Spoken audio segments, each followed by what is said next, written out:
ሰበር መረጃ እንኳን ደስ ያላችሁ። አዲስ አበባ ዩኒቨርሲቲ አንደኛውና ምርጡ ዩኒቨርሲቲ ተብሏል። ሙሉ መረጃውን ላድርሳችሁ። ቤቱን ፎሎ ማድረግ፣ ቪዲዮን ሼር፣ ላይክ ማድረግ እንዳይረሳ።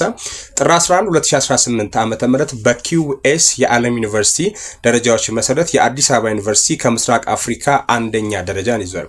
የከፍተኛ ትምህርት ተቋማት በሚያስመዘግባቸው የመማር ማስተማር፣ የምርመራና የማህበረሰብ አገልግሎት ዘርፍ ውጤቶችን በመመዘን የዩኒቨርሲቲዎች ደረጃዎች በሚያስቀምጠው QS ወርልድ ዩኒቨርሲቲ ራንኪንግስ አዲስ አበባ ዩኒቨርሲቲ የምስራቅ አፍሪካ ተመራጭ ዩኒቨርሲቲነትን ደረጃ መያዝ ችሏል። የደረጃ አሰጣጡ ዩኒቨርሲቲዎቹ ከሀገራቸው አልፎ በሌሎች ሀገራት ያላቸውን ተቀባይነት ከግምት ያስገባ ሲሆን በዚህም ከምስራቅ አፍሪካ 4 ዩኒቨርሲቲዎች የቀጠናውን ተመራጭ ዩኒቨርሲቲነት ደረጃ ይዟል። የዩኒቨርሲቲዎቹ በተከታታይነት ባስመዘገቡት የማስተማር የምርመራና የማህበረሰብ አገልግሎት ብቻም ሳይሆን በፈጠራና በቀጠናው ልማት ላይ ያበረከቱት አስተዋጽኦ በመመዘኛነት ቀርቧል። በዚህም መሰረት በኢትዮጵያ ቀዳሚ የከፍተኛ ትምህርት ተቋም የሆነው እና ዘንድሮ የተመሰረተበትን 75ኛ ዓመት እያከበረ የሚገኘው የአዲስ አበባ ዩኒቨርሲቲ በቀዳሚነት ተመርጧል። የአዲስ አበባ ዩኒቨርሲቲ በመከተል የዩጋንዳ ማክሬ ዩኒቨርሲቲ ሁለተኛ ደረጃን ሲይዝ የኬንያው ናይሮቢ ዩኒቨርሲቲ ሶስተኛ እንዲሁም የሱዳን ዩኒቨርሲቲ ኦፍ ካርቱም አራተኛ ደረጃን መያዛቸው ተመልክቷል።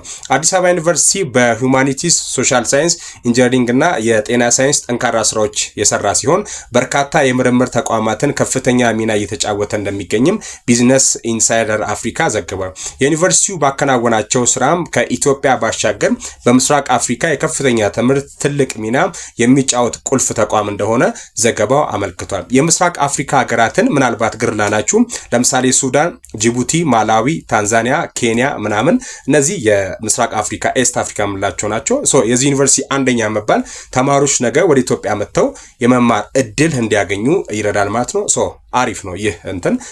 ይህ ጥሩ ምርምርና በማህበረሰቡ ላይ ያሳደሩት ተጽዕኖ ለዚህ ደረጃ እንዲበቁ አድርጓቸዋል። ለአዲስ አበባ ዩኒቨርሲቲ we want to say congrats። ሁላችሁም ሀሳብ አስተያየታችሁን ኮሜንት ሴክሽን ላይ